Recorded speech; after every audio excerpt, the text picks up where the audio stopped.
Hi అండి. Welcome to our channel Telugu audio FM. నిన్ను చూడక నేనుండలేను కదా 38వ భాగాన్ని ఇప్పుడు మనం వినేద్దాం. ఈ కథను రచించిన వారు గౌతమి గారు.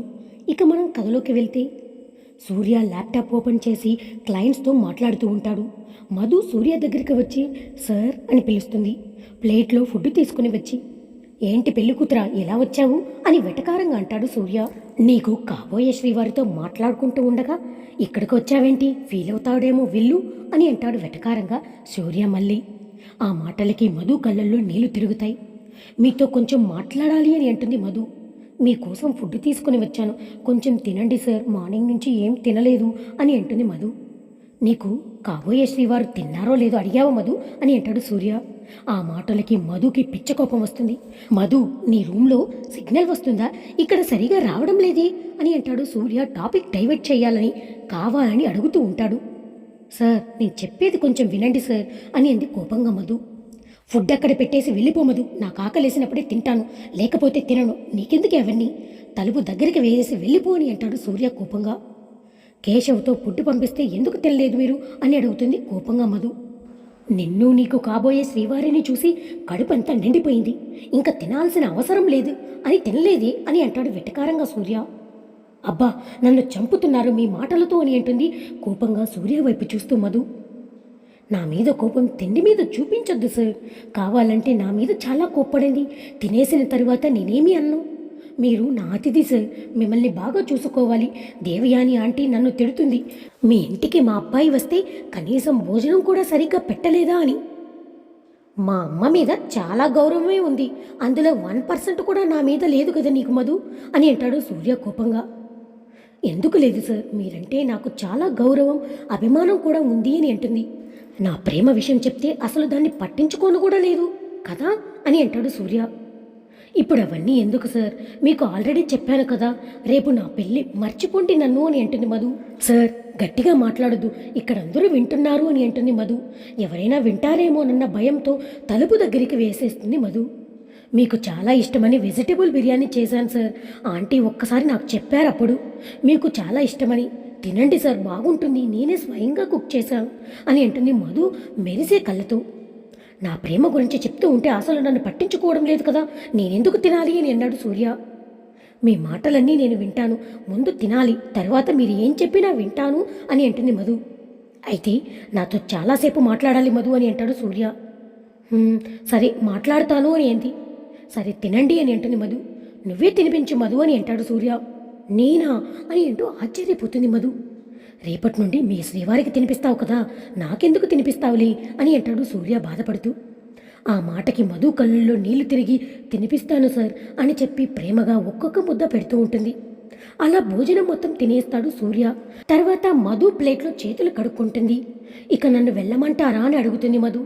మధు వెళ్ళిపోతాను అని అనగానే సూర్య కళ్ళల్లో నీళ్లు తిరుగుతాయి. బాధ తట్టుకోలేక మధు నడుమును గట్టిగా పట్టుకుని మొహాన్ని మధు పొట్ట మీద పెట్టుకుని ఏడ్చేస్తాడు. మధు ఈ పెళ్లి చేసుకోవద్దు, నీ ప్రేమ కావాలి అని అంటాడు సూర్య గట్టిగా హత్తుకుంటూ. సూర్య సార్ మీ ప్రేమతో చంపేస్తున్నారు, అసలు ఎందుకు సార్ ఇంత ప్రేమ చూపిస్తున్నారు నా మీద అని తల నిమురుతుంది మధు ప్రేమగా. నీ ఆప్యాయత కేర్ నాకు ఇలానే ప్రతిరోజు కావాలి మధు అని అంటాడు సూర్య. సరే సార్, ప్రతిరోజు మీకు నేను ఫోన్ చేస్తాను, మీతో మాట్లాడతాను, చక్కగా మాట్లాడుకుందాం, మంచి స్నేహితులలాగా ఉందాం సార్ అని అంటుంది మధు. ఆ మాటలకి సూర్యకి పిచ్చకోపం వచ్చి, నాకు నీ మీద ఉన్నది స్నేహభావం కాదు మధు, నీకు అర్థమవుతుందా మధు, పిచ్చి పిచ్చిగా మాట్లాడకు, నాకు నీ మీద ఉన్నది ప్రేమ, మనిద్దరి మధ్య ఒక ఫెంటాస్టిక్ కెమిస్ట్రీ ఉంది మధు అని అంటాడు. నిన్ను తాకకుండా ఒక్కరోజు కూడా ఉండలేను మధు, నీ మీద నాకు అంత ప్రేమ ఉంది, ఇప్పుడు కూడా నువ్వు నా పక్కన ఉంటే నీకు ముద్దు పెట్టేయాలనిపిస్తుంది నాకు, అయినా సరే కంట్రోల్ చేసుకుంటున్నాను మధు, నీ అంగీకారం కోసం ఎదురు చూస్తూ ఉంటాను అని అంటాడు సూర్య. సూర్య సార్ నాకు రేపు పెళ్ళి, ఇలాంటి మాటలు మాట్లాడకూడదు, అయినా మీరు నాకు దూరంగా ఉండండి అని నడుం చుట్టూ ఉన్న సూర్య చేతులు విడిపించుకుంటుంది మధు. మీరు బాధపడుతున్నారని ఓదార్చాను అంతే సార్, దానిని మీరు ప్రేమ అనుకోవద్దు. మధు బ్రతిమలాడుతున్నాను కదా అని ఓవర్ యాక్షన్ చేయకు, నాకు నువ్వు కావాలి, నీకు ఈ పెళ్లి చేసుకోవడం ఇష్టం లేదని నాకు తెలుసు, ఇందాక వినయ్ నిన్ను ముట్టుకుంటే చాలా చేదరింపుగా వెళ్ళి సోప్తో చేతులు కడుక్కున్నావు, నేను చూశాను అని అన్నాడు సూర్య. అదేం లేదని బుకాయిస్తుంది మధు. నటించాలని ట్రై చేయకు మధు, నాకన్నీ తెలుసు, వాడంటే నీకు అస్సలు ఇష్టం లేదని నాకు అర్థమయ్యింది. నీ మనసు చంపుకొని చేసుకోకు మధు అని అంటాడు సూర్య. వాడి చెయ్యి ముట్టుకున్నప్పుడే నాకు చాలా కోపం వచ్చింది. చెయ్యి విరగ్గొట్టేసేవాడిని. పోనీలే అని వదిలేశాను అని అంటాడు కోపంగా సూర్య. సూర్య సార్, ఏంటా మాటలు?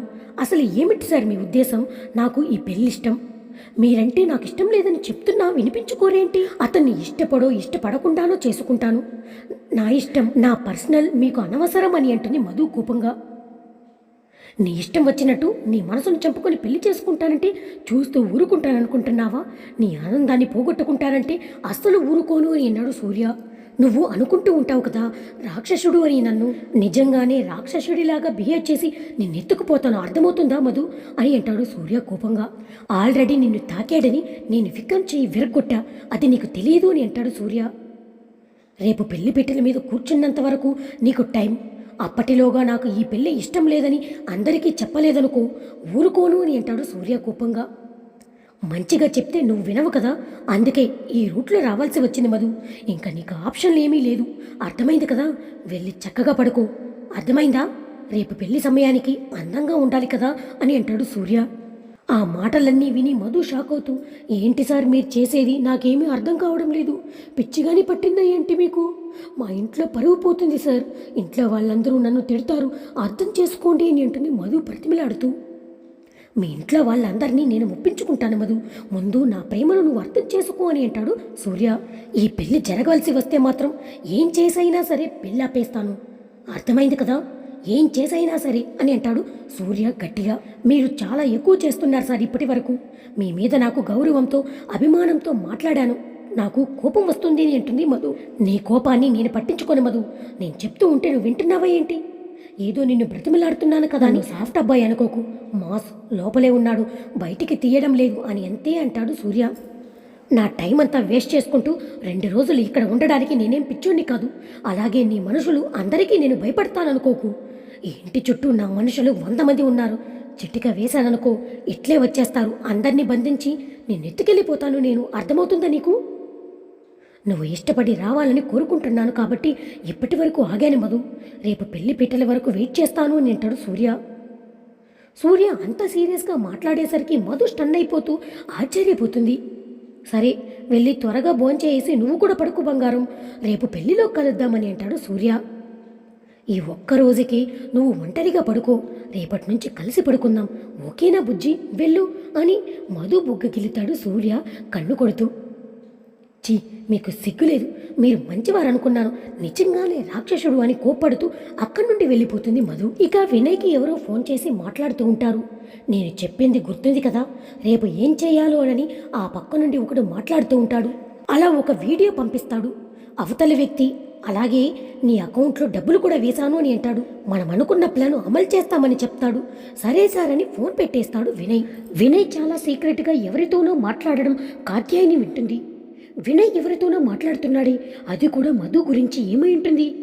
ఏదో వీడియో పంపించానని కూడా అంటున్నాడు. ఏం అర్థం కావడం లేదే, నాకెందుకో ఈ అబ్బాయిని చూస్తుంటే చాలా డౌట్గా ఉంది అని అనుకుంటుంది మనసులో కాత్యాయిని. ఏంటో సంగతి ఎలాగైనా సరే తెలుసుకోవాల్సిందే అని అనుకుని వినయ్ వెనకాలే ఫాలో అవుతూ ఉంటుంది కాత్యాయిని. వినయ్ ఎవరికీ కనిపించకుండా స్లోగా చీకట్లో నడుచుకుంటూ వెళ్తూ ఉంటాడు. వినయ్కి కనిపించకుండా కాత్యాయిని కూడా ఫాలో అవుతూ ఉంటుంది. అలా వినయ్ ఒక ఇంటి దగ్గరికి వెళ్తాడు. ఆ ఇంట్లో 2 రౌడీలు ఒక వ్యక్తిని చీరకు కట్టి పడేసి ఉంటారు. లోపలికి వెళ్ళిన వినయ్ జాగ్రత్తగా చూసుకుంటున్నారా లేదా అని రౌడీలను అడుగుతూ ఉంటాడు. మీరు చెప్పినట్టే చేస్తున్నాం బాస్, ఈ అబ్బాయిని పెళ్ళయ్యేంత వరకు మేము విడిచిపెట్టము అని అంటారు ఆ 2 రౌడీలు. కాత్యాయిని వీళ్ళు మాట్లాడుకున్న మాటలన్నీ కిటికీలో నుండి వింటూ ఉంటుంది. మీరిద్దరూ వెళ్ళి భోంచేసారండి, నేను వీడి దగ్గర ఉంటానంటూ వినయ్ కన్నింగా నవ్వుతూ ఆ అబ్బాయి వైపు చూస్తూ ఉంటాడు. ఏంటి భయపడుతున్నావా వినయ్? నీ ప్లేస్లో నేనొచ్చాను, ఎందుకని ఆలోచిస్తున్నావా? నీ ప్రాణాలేమీ తీయను, జస్ట్ పెళ్ళైనంత వరకు నిన్ను బంధించి తర్వాత విడుదల చేసేస్తాను అని అంటాడు డూప్లికేట్ వినయ్. అప్పుడు ఒరిజినల్ వినయ్ మాట్లాడుతూ, అసలు మీరెవరు, నన్నెందుకు కిడ్నాప్ చేశారు? నేను పెళ్లి చేసుకోవాల్సిన అమ్మాయిని మీరెందుకు పెళ్లి చేసుకోవాలనుకుంటున్నారు అని అంటూ గట్టిగా అడుగుతాడు. ఆ మాటలన్నీ విన్న కాత్యాయిని ఆశ్చర్యపోతుంది. అంటే పెళ్లి కొడుకుగా వచ్చింది అసలైన వినయ్ కాదా? మరి ఇతనెవరు? ఎందుకు మధుని పెళ్లి చేసుకోవాలని ట్రై చేస్తున్నాడు? ఏమీ అర్థం కావడం లేదు, నాకు పిచ్చి పట్టేలా ఉంది. మరి వినయ్ వాళ్ళ అమ్మా నాన్న ఎందుకు ఇతన్నే వినయ్ అని అన్నట్టు మా దగ్గర ఎందుకు అబద్ధం చెప్పారు? ముందు నుండి నాకు వినయ్ని చూస్తే అనుమానంగానే ఉంది. అయినా సరే అనుమానించలేదు. నేను ఎక్కడో చూశాను, డూప్లికేట్ వినయ్ని గుర్తుకు రావడం లేదే అని అనుకుంటూ ఆలోచిస్తూ ఉంటుంది కాత్యాయిని. అసలు వీడు ఏం మాట్లాడతాడో వినాలి అని శ్రద్ధగా వింటూ ఉంటుంది. నువ్వేం భయపడకు వినయ్, ఈ పెళ్ళైన తర్వాత నిన్ను విడిచిపెట్టేస్తాను అంటాడు క్రూయల్గా నవ్వుతూ డూప్లికేట్ వినయ్. ఇప్పుడు విడిచిపెట్టాననుకో, నువ్వు పారిపోయి అందరికీ నిజం చెప్పేస్తావు. మేమనుకున్న ప్లాన్ ఎలా సక్సెస్ అవుతుందో చెప్పు. మీ అమ్మా నాన్నను భయపెట్టి నిన్ను కిడ్నాప్ చేసి నీ ప్లేస్లో వెళ్ళింది, ఇంత రిస్క్ చేసింది మధు కోసమే కదా అని అంటాడు డూప్లికేట్ వినయ్. నా పైన ఒక బాసు ఉన్నాడు, వాడు ఏం చెప్తే అదే చేస్తాం. చంపేయమన్నారనుకో చంపేస్తాం కూడా అని అంటాడు. చూడు, నేను చెప్పినట్టు నువ్వు విన్నావనుకో, నీకు ఎలాంటి ప్రమాదం ఉండదు. రేపు పెళ్ళైన తర్వాత నిన్ను విడిచిపెట్టేస్తాను అని అంటాడు డూప్లికేట్ వినయ్. నువ్వు నా మాట వినలేదనుకో, అక్కడ మీ అమ్మా నాన్నని చంపేస్తానని బెదిరిస్తాడు. మీరు చెప్పినట్టే చేస్తాను, నన్నేమీ చెయ్యొద్దు అని వినయ్ భయపడుతూ ఉంటాడు. అమ్మో, వీడు చాలా దుర్మార్గుడై ఉంటాడు. మధు లైఫ్ నాశనం చేయాలనుకుంటున్నాడు. అసలు మధు గురించి ఇంత రిస్క్ ఎందుకు చేస్తున్నాడో నాకు అర్థం కావడం లేదు. మధుని ఎలాగైనా కాపాడాలి, ముందుగా వెళ్ళి ఈ విషయం నాన్నకు చెప్పాలి అని అనుకుంటుంది కాత్యాయిని. సైలెంట్గా అక్కడి నుంచి తప్పించుకుందామని వెనక్కి తిరుగుతుంది. అక్కడ ఇద్దరు రౌడీలు కాత్యాయిని వైపు కోపంగా చూస్తూ ఉంటారు. ఎవరు నువ్వు? ఇక్కడేం చేస్తున్నావు? మా మాటలన్నీ వింటున్నావా దొంగచాటుగా అని ఇద్దరు రౌడీలు కాత్యాయిని బంధించి లోపలికి తీసుకెళ్తారు. అన్నా, ఈమె మన మాటలన్నీ దొంగచాటుగా కిటికీ నుండి వింటుందని రౌడీలు చెప్తూ ఉంటారు. ఓహో, మీరన్నీ మాటలు వినేశారా అని అంటారు ఒక సైడ్ స్మైల్ ఇస్తూ. దుర్మార్గుడా, విన్నాన్రా, నువ్వు ఎంత మోసం చేయాలనుకుంటున్నావు అంతా విన్నాను. నీ పని చెప్తాను, ఇప్పుడే వెళ్ళి మా నాన్నకు అంతా జరిగిందంతా చెప్పేస్తాను. అందరూ కలిసి నిన్ను చంపేస్తారా అని అంటుంది కాత్యాయిని కోపంగా.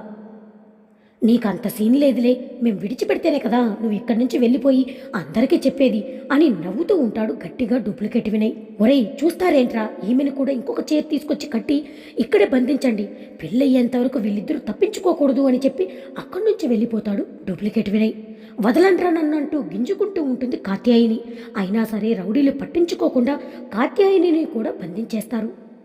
దేవుడా, ఏదో ఒకటి చేసి మధు జీవితాన్ని కాపాడవయ్యా అనుకుంటూ ఏడుస్తూ ఉంటుంది మనసులోని కాత్యాయిని.